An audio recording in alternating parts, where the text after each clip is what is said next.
In this episode of Leadership English, you're going to explore what fears and insecurities you still have that are holding you back from elevating your career. My name is Tanya Suarez, and as a leadership communication coach, my goal is to be here to help you as a non native speaker speak English clearly and confidently, specifically in a professional setting. Now, today's episode is a continuation of a three-part series because I'm giving you a sneak peek into my Leadership Communication Accelerator program. It's for your experience as a non-native speaker. It really is different when you're a non-native speaker in a leadership position, and I found that there wasn't really enough training out there that took that into account because it's more than just being a good leader. It's also being able to take all of your past leadership experience and have it translate in a way that you can apply it. Because a lot of times as a non-native speaker, what I see happens is that frustration of, oh, if I could explain myself in English, then it would be so much better. And I don't want that going through your mind anymore. I want you to be able to be your full actualized self in English so that you feel equally as confident. Now, as you can see here, the three parts of my program are confidence, clarity, and connection. So in the last two episodes, we went over confidence and clarity, which means that today we're going to go over connection.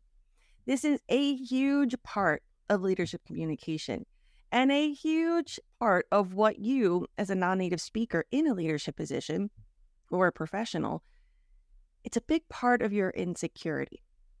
And this is something that's really, really important. As you can see, I'm super passionate about it because there are certain moments, and we're going to explore them today, that you're still allowing your insecurities to hold your career back. And I don't want that for you. So let's take a look at what some of those moments might be. So in order to really understand the magnitude, let's take a look at this particular quote. Businesses are organized globally and not regionally these days. We want to become more efficient by collaborating across geographies. English is an enabler of that. So this really highlights the impact that English has had on the global nature of business. This is also something that I want you to take into account, that not everybody is a native speaker. English is used all over the world for business and in corporate meetings. You're not alone. Now, I'm going to venture to guess that that's not going to bring you a lot of comfort, because if it did, you wouldn't be here. So what we want to do is, how can you be yourself? How can you be in a state of improvement, but also be confident and get things done in the moment? Because that's where the struggle is for non-native speakers. It's being able to accept. I just had this conversation with a client yesterday. It's being able to accept that you'll always have more to work on. There will always be more grammar to improve. There will always be more words and phrases that you can learn and use. But how to have that part, accept it, but then be able to thrive in the moment without that causing anxiety. So let's take a look at some of the things that you might be avoiding. And this is really, really important to me for you to explore. When we go through this list, the last three, of course, are the most impactful. But this is what I want you to see. Even if you think, oh, I have that or I do that, pause for a moment and just trust me. Go with me here. Now, the first one is updating your LinkedIn profile. This is nonverbal English. And yet, everyone that I work with, even after all these years, are still not updating their profile. Maybe you have some of the basics, but be honest with yourself. Are you avoiding logging in? Are you avoiding updating anything? Part of it, you might think, okay, this is what people usually come to me with. The pushback is, I don't want to be like other people that are kind of annoying on LinkedIn, so I don't really want to engage. Okay, but the thing is, you can be whatever you want. You can use this platform however you want. So what I do with my clients is we explore, how can we most authentically show up? Because this is your virtual executive presence. I think it's a non-negotiable. It's so easy too. This is a free platform where you get to make a first impression usually, because a lot of times before meetings, whether it's with potential clients or current customers or other executives and companies, people will check you out. And the first thing they're going to look at is your LinkedIn. So make sure that the first impression that you make is really strong. And while it's nonverbal, It doesn't mean that there's not English involved. And that's where I feel the pushback really is, and the defensiveness or the fear that you don't want to update your about section because you're afraid of making a mistake. You're not sure if the grammar is going to be correct, or even if you can get that corrected, you're not sure if it's reflecting the you that you want to reflect. So the tone becomes a big part of that insecurity. And so this is something that we do in the program together. It's really about exploring, who do you want to be? This is all part of what we talked about in the last 2 episodes. What is your executive presence? Who do you want to be in this part of your life? And then how can we make everything about yourself, how you speak, how you walk, how you present yourself in your profile, match that? So I want you to think about that and go look, if you don't even have a picture or a background picture, at least do that. At least have those 2 things that are visuals and a headline, just your job title and company if you need to. If you're in the program, I'll help you optimize it even more. At least do that for me today. Now, the second thing has to do with LinkedIn as well, and it's posting on LinkedIn. I know that this can be really intimidating for a lot of non-native speakers.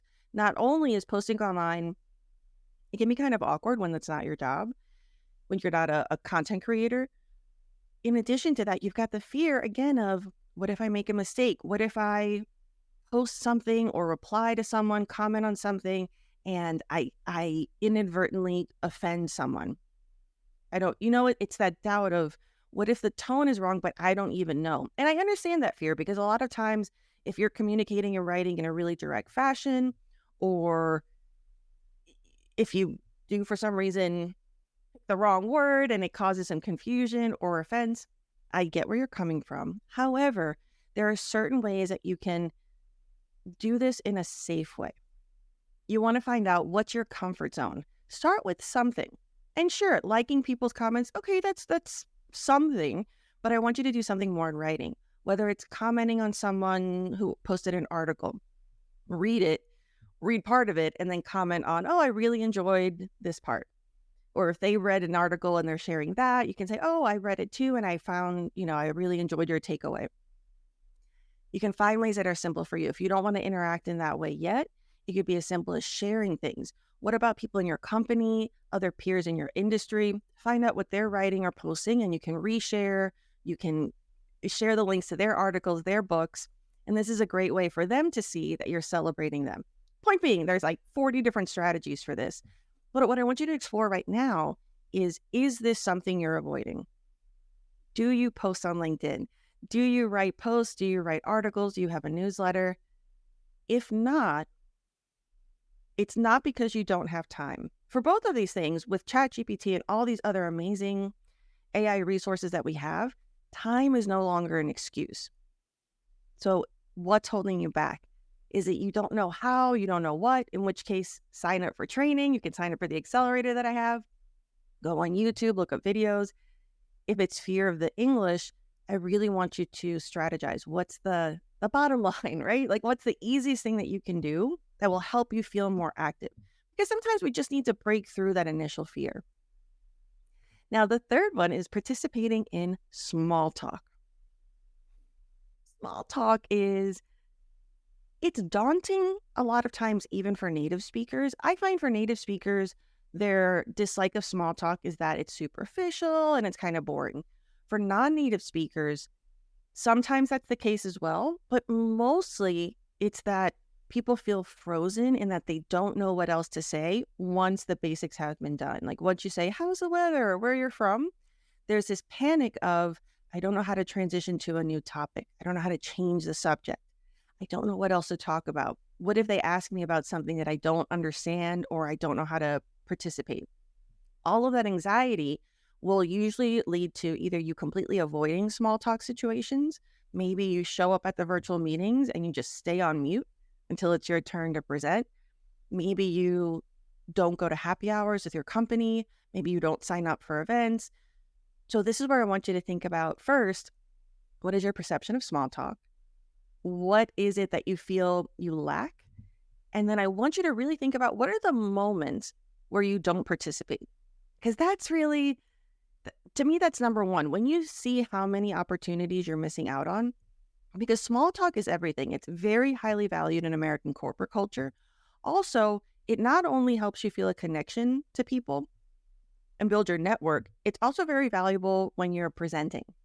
Because if you can have good small talk before a presentation, whether it's in person or virtually, what that does is it helps you kind of get those initial butterflies, if you will, out of your system. It helps you realize that you're talking to people that you know, and it allows you to then be able to present in a way that's sharing, which feels more conversational. When you have really strategic small talk, you're able to explore what people's expectations are, what their needs are. I'm thinking for a presentation in particular. And then you can call back to that. Like, oh, remember how you shared with me that latency was an issue that you were struggling with your current provider? This is how we solve that problem. So then it becomes very personal. So that would be on the corporate side. Or on the personal side, small talk is wonderful because it allows you to get to know people and it allows people to get to know you. And this is something that's really special because those moments, you're going to bond with someone more over, let's say they really enjoy skiing in Aspen and you find that out during small talk. Then you want to remember those moments. If you see a cool article about a new resort opening up, you can send that to them, whether it's on LinkedIn, send them a message and say, hey, I remember you told me you enjoy skiing here. Check out this new resort. So then you're able to have communication that's not always, I'm selling something. I have a business thing to talk to you about. That gets draining, and likability is a big part of leadership. Getting promotions, it's at this point, it's more about who you know over what you know. There are so many qualified people once you get into the executive level.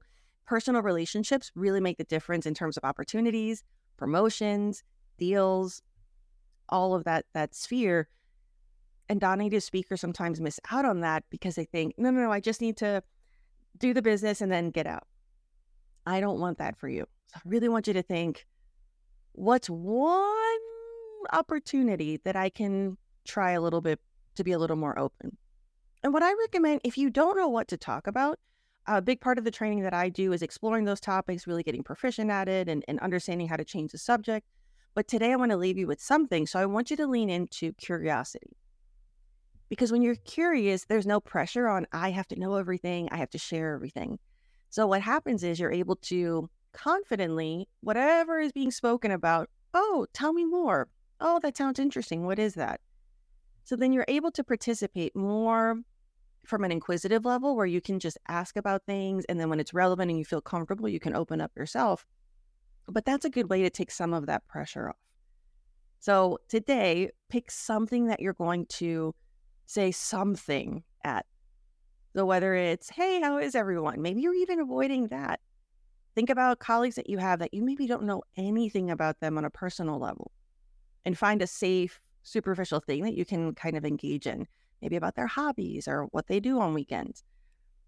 So think about what those moments are, pick one, and try to do something this week. Now the small talk directly leads into why you might be avoiding number 4, networking at events. Networking at events is 99% small talk, 1% business talk. So if you're not comfortable with small talk, you volunteering to go to events, which by that I mean dinners, corporate dinners, going to conferences, going to bigger regional meetings, you might be saying no to those things. You might say, oh no, send somebody else. Or, oh no, let the CFO do it. And you're the CEO of the company. So you're missing out on being the face of whether it's your company or your position. I want you to think about how many times have you said no, or how many times have you seen a conference and thought, oh, that would be really good for me or for the company, but I'm not going to bring it up. I want that to not be an obstacle for you.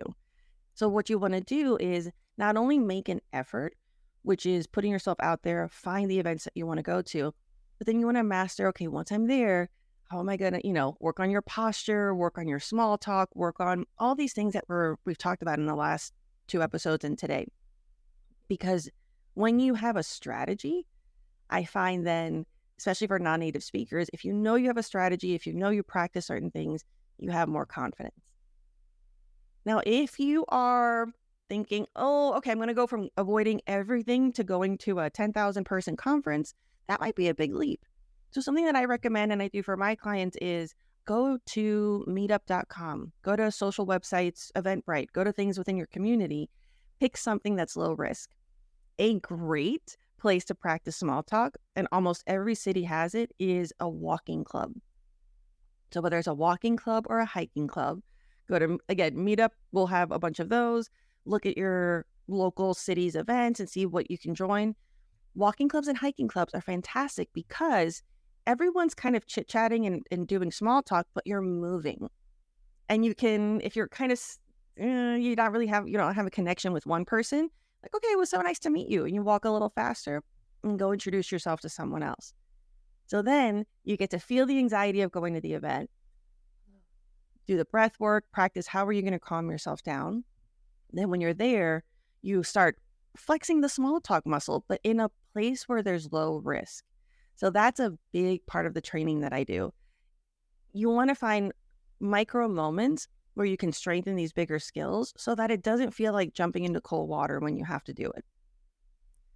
And doing that, not only are you meeting more people in your community, which for a lot of busy executives, sometimes you become very insulated. You're only with family or you're only with your community of friends. A lot of times those are people who are native speakers of your language. So then it's less English practice.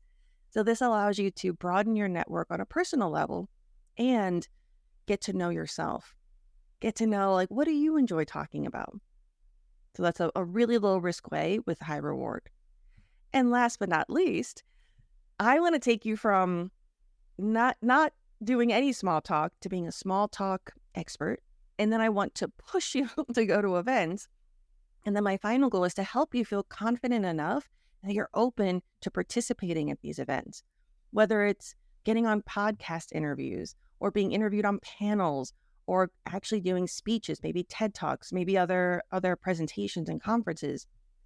To get to that level, you need to be able to do all the other ones. And so that's how I structure all the training that I do. We want to lay the foundation so that when you get to the bigger stuff, everything is set up for your success. And so part of the training that I do is we identify what is the opportunity that you think would be the best. And so, for example, I have a client who he really wanted to feel comfortable to go on industry podcasts. And so throughout the training, I was able to customize that and really make it bespoke and make sure that everything we did, it's like, okay, instead of that question that everybody else is doing, let's do this one because this is a common question on a podcast. Get you to feel comfortable with it. If you want to do a speech, I would tailor the training to, okay, let's write out the speech. Let's get the main points. Let's really figure out how we can be persuasive and energetic and practice so that by the end of the training, you're not only left with elevated skills, you also have something that you can tangibly grow your career with. And this is something you can also do for yourself. Figure out what would be your goal, because not everybody wants to be on stage and give a speech. That's fine. So what is your version of that? Would it be leading a meeting? Maybe you really want to lead a board meeting. Something that I do with my tech clients, a lot of times, if they just want to be more involved, it's figuring out, okay, do you want to be a mentor? And a lot of times that means a lot to them. Like, yeah, I would love to give back. And now that I have this level of expertise, it's like, great, let's find some startup hubs. Let's find some organizations and you want to start volunteering. It's like, how can we position you so that it benefits you, but it also fulfills you? So I really want you to think about how doing all of this effort is going to elevate you professionally, but also personally. It's so amazing that with the globalization of using English as the business language, whether you like it or not, it is what it is. And you can use that as a tool. You can use that for good. So I'm really excited for you to be able to acknowledge the first is, oh, okay, I am still avoiding things. And you might not realize that all of the excuses you've made for yourself, like, I don't want to be that person. I don't want the spotlight on me. I don't want da-da-da. Whatever your excuse might be, when you dig deeper and you realize, okay, if that isn't an excuse anymore, if I can be as authentic as I want to be in these settings, maybe it is that I don't know how to handle Q&As in English. Maybe it's I don't want to feel uncomfortable if I'm having small talk and someone brings up a topic I don't understand. Or maybe restaurants are really loud and it's really uncomfortable and I don't know how to be able to participate in those conversations and I'm having a hard time hearing. So all of those things, when you really dig in, then we can be strategic and really be effective in how we pinpoint that and get you to speak up. Ooh, I'm so excited. I get really excited because that's why everything's structured with those 3 pillars, why we do the foundation work that we do. This is something that I want you to do for yourself. I want you to be able to be confident that you have the English that you need to succeed. And you deserve it. So again, take a look at this list and really think about where your, I don't want to say weaknesses, let's say where your opportunities are. The simplest thing you can do today is make sure that your LinkedIn profile has the background photo, your professional photo, and your headline. Go to my blog. In fact, I'll make an article for this video and make sure I have all the links for you. I have other blog posts with the formula that you need, the prompt that you need for ChatGPT, for the About section. It's all there for you. So I want you to figure out, what is your goal? We now have, we're the mid-year review, if you will. So what do you want to make sure that you have done in the next 2 quarters?